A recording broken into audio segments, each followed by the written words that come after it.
বাংলাদেশে চিন্তা করে দেখেন, শুধুমাত্র জ্বালানি সেক্টরে গত 17 বছরে কত হাজার হাজার কোটি টাকা লোপাট হয়েছে।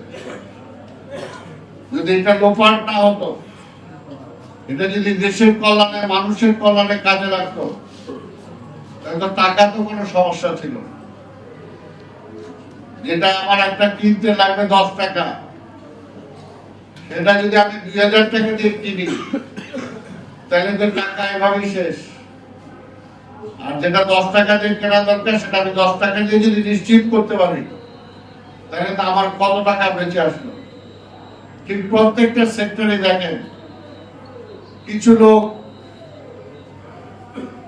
দিনের দিনে রাতে রাতে ধনী হয়ে গেছে। কোথেকে আসলো তাদের এই টাকা পয়সা? কোথেকে টাকা পয়সা আসলো? আজকে অনেকে রাজনীতিটাকে, এমপি মন্ত্রীটাকে টাকা বানানোর মেশিন হিসাবে মনে করে,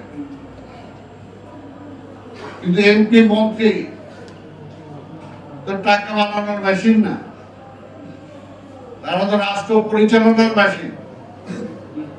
রাষ্ট্রটা কিভাবে ভালোভাবে চালানো যায়, সেই চিন্তা, সেই চেতনা যদি তার মধ্যে না থাকে, প্রথমে যদি চিন্তা থাকে যে আমি এমপি হওয়ার পরে আমার গোষ্ঠীর সামনে যাতে ভালো চলতে পারে, সেটার জন্য একটা সংস্থান করে যাব, তাহলে তো সেটা তার কাজ না।